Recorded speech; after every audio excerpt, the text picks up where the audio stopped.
Selamat datang di presentasi ini yang berjudul Paradigma Baru dalam Kurikulum Merdeka, Prinsip, Praktek, dan Istilah Penting. Kurikulum Merdeka adalah inisiatif yang sangat penting dalam pendidikan di Indonesia.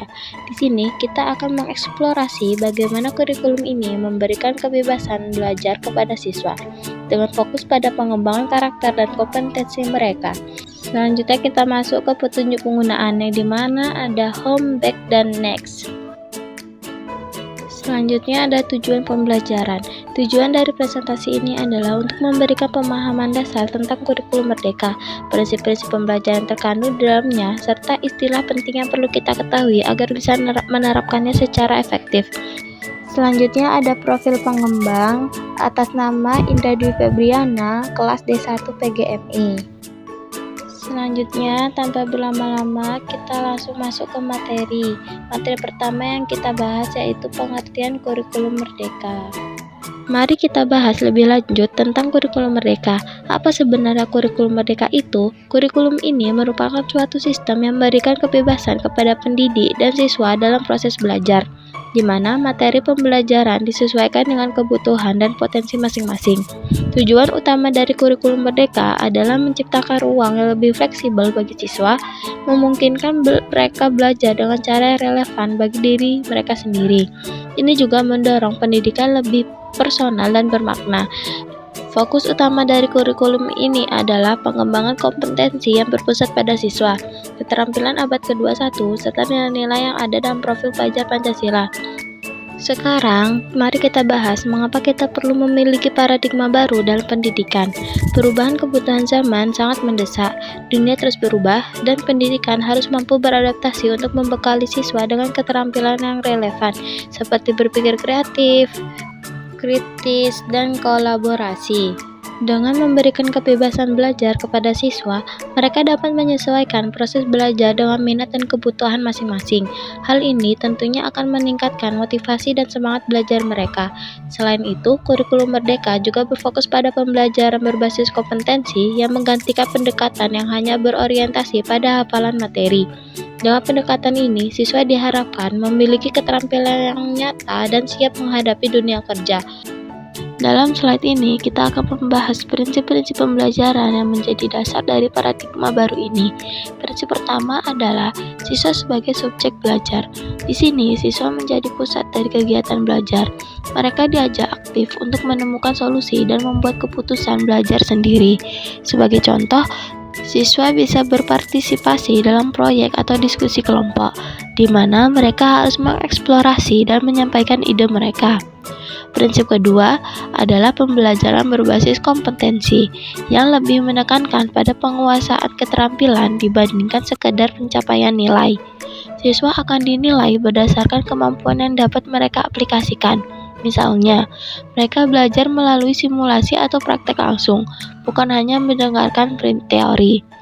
Prinsip ketiga adalah pembelajaran kontekstual, di mana materi pembelajaran dihubungkan dengan situasi nyata sehingga siswa memahami relevansi pembelajaran dengan kehidupan mereka. Contohnya, belajar matematika dengan menghitung biaya belanja sehari-hari. Prinsip keempat adalah penilaian fleksibel dan autentik yang dilakukan secara terus-menerus dan berfokus pada proses. Penilaian ini bisa berupa portofolio, proyek, atau observasi. Sebagai contoh, guru melakukan asesmen sepanjang proyek berlangsung, memberikan umpan balik, dan menilai proses serta produk akhir. Mari kita lanjutkan dengan beberapa istilah penting yang perlu kita pahami dalam konteks kurikulum merdeka. Pertama, ada capaian pembelajaran atau CP, yang merupakan kompetensi yang harus dicapai oleh siswa di setiap jenjang pendidikan.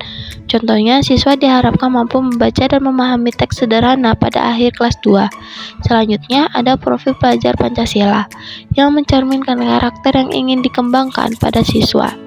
Profil ini mencakup nilai-nilai seperti berakhlak mulia, mandiri, bernalar kritis, kreatif, gotong royong, dan berkebinekaan global.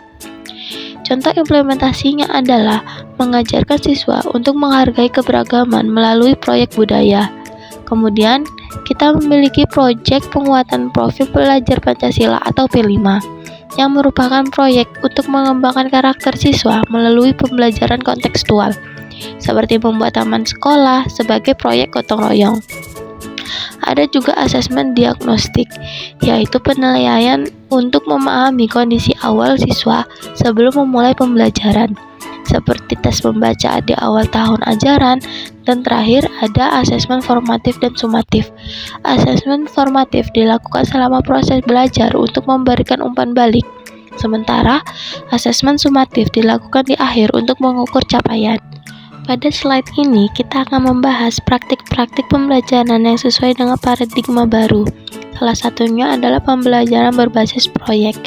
Dalam pendekatan ini, siswa mengerjakan proyek yang menuntut mereka untuk meneliti dan memecahkan masalah nyata. Metode lain yang relevan dengan blended learning yaitu kombinasi pembelajaran tatap muka dengan pembelajaran daring. Pendekatan ini memberikan fleksibilitas bagi siswa untuk belajar secara mandiri di waktu mereka sendiri. Selanjutnya, kolaborasi dan kerja kelompok juga menjadi bagian penting dengan mendorong siswa untuk bekerja sama dalam tim. Mereka dapat mencapai tujuan bersama dan mengembangkan keterampilan sosial yang sangat penting. Selanjutnya ada langkah-langkah untuk menerapkan kurikulum merdeka di kelas. Langkah pertama adalah memulai dengan asesmen diagnostik untuk mengetahui kondisi awal siswa. Hal ini sangat penting untuk merencanakan pembelajaran yang sesuai. Langkah kedua adalah merencanakan kegiatan belajar berbasis proyek yang relevan. Pastikan proyek yang dipilih sesuai dengan minat dan kebutuhan siswa. Selanjutnya, langkah ketiga adalah menggunakan penilaian formatif untuk memantau perkembangan siswa sepanjang proses pembelajaran. Dengan cara ini, kita dapat memberikan umpan balik yang berguna bagi mereka. Akhirnya, langkah 4 adalah mengakhiri dengan asesmen sumatif untuk mengevaluasi hasil belajar. Ini akan membantu kita memahami sejauh mana siswa telah mencapai capaian pembelajaran. Setiap perubahan tentu menghadapi tantangan. Dalam penerapan kurikulum merdeka, beberapa tantangan yang mungkin dihadapi adalah kurangnya sumber daya, waktu yang terbatas, dan resistensi dari siswa atau guru terhadap perubahan. Namun, ada solusi yang bisa kita terapkan. Memanfaatkan teknologi dapat menjadi salah satu cara untuk mengatasi masalah tersebut. Selain itu, pelatihan untuk guru juga sangat penting agar mereka siap menghadapi perubahan ini. Adaptasi bertahap juga bisa membantu membangun penerimaan terhadap kurikulum merdeka. Dengan cara ini, perubahan dapat diterima dengan lebih baik. Dalam presentasi ini, kita telah menggali konsep kurikulum merdeka, yang merupakan inisiatif inovatif dalam pendidikan Indonesia. Kurikulum ini menekankan kebebasan belajar, pengembangan karakter, dan kompetensi siswa yang disesuaikan dengan kebutuhan dan potensi masing-masing. Kita telah membahas berbagai prinsip pembelajaran, seperti menjadikan siswa sebagai subjek belajar, pembelajaran berbasis kompetensi, serta penilaian fleksibel yang menekankan proses belajar. Kita juga menyentuh berbagai istilah penting yang menjadi landasan kurikulum merdeka, seperti capaian pembelajaran, profil pelajar Pancasila, dan asesmen diagnostik. Praktik pembelajaran yang telah dibahas seperti pembelajaran berbasis proyek dan blended learning menunjukkan bahwa pendidikan kini harus lebih relevan dan kontekstual. Meskipun terdapat tantangan dalam penerapan kurikulum merdeka dengan strategi yang tepat seperti pemanfaatan teknologi dan pelatihan guru, kita dapat menciptakan lingkungan belajar yang mendukung siswa untuk berkembang secara optimal. Sebagai aksi lanjutan, saya mengajak Anda untuk terus mengeksplorasi metode pembelajaran yang dapat memperkuat pengalaman belajar siswa di kelas. Mari kita bersama-sama membangun generasi yang siap menghadapi tantangan masa depan dengan keterampilan dan karakter yang kuat. Selanjutnya ada 3 kuis yang teman-teman bisa coba melalui link yang ada di deskripsi. Sekian dari saya. Wassalamualaikum warahmatullahi wabarakatuh.